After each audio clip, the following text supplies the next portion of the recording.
In terms of developing competencies, what the reflective practitioner needs to consider are different dimensions of development. And we need to think about not only what we're doing in the classroom, but also the progress of our careers as professionals, and the challenges that that can entail, the opportunities which can go along with that, and our own expectations associated with all of this.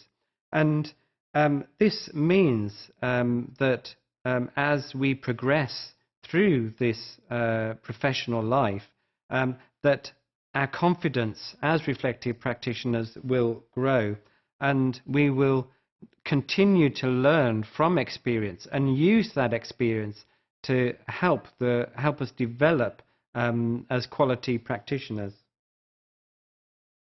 And so what we need to do is think about these dimensions. Well, what are these particular dimensions of development that we can consider? What happens with time is that the reflective practitioner becomes much more sophisticated at reflective practice. Initially, reflection is a difficult thing to do. It takes up a lot of time and a lot of effort, requires some deep intellectual skills and critical analysis. But with time, this becomes much easier to do because you develop strategies for coping with barriers, and also develop particular ways of thinking, very clear, crystal clear ways of thinking. And so what we can do is try to put together a framework to describe this developing competence. And these dimensions will actually help you if you're in the early stages of being a reflective practitioner. They will help you develop much more sophisticated approaches much more quickly. With a greater complexity in teaching comes better reflective practice, and with using a wider range of teaching strategies, these will help us build up our experience and actually help us as reflective practitioners.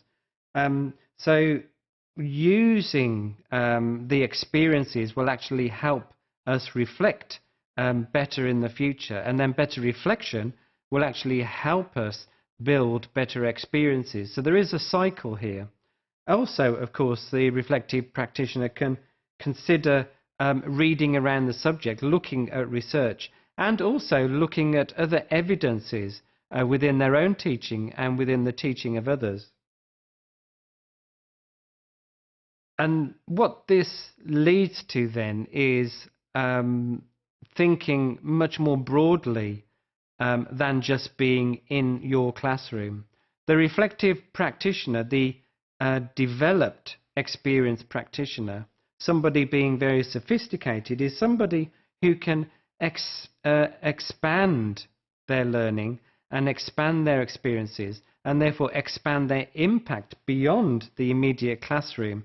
And this ultimately will lead to much fuller and complex participation within the whole school. And of course, with growing competence, then there is increased autonomy as a reflective practitioner. Autonomy means that we're much more self-assured, and we have a much greater self-esteem as teachers. And this then gives us a much greater capacity for self-criticism and also self-improvement simultaneously.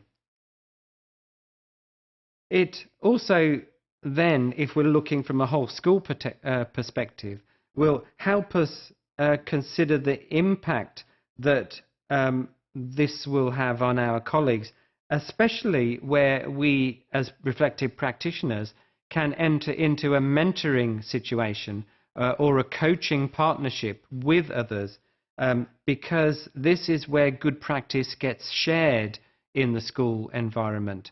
And of course, there is also the opportunity for the reflective practitioner to model good practice, and then this helps to enhance the quality of teaching across the whole school. So at this point, what we need to do is think about, well, what are the core values which underpin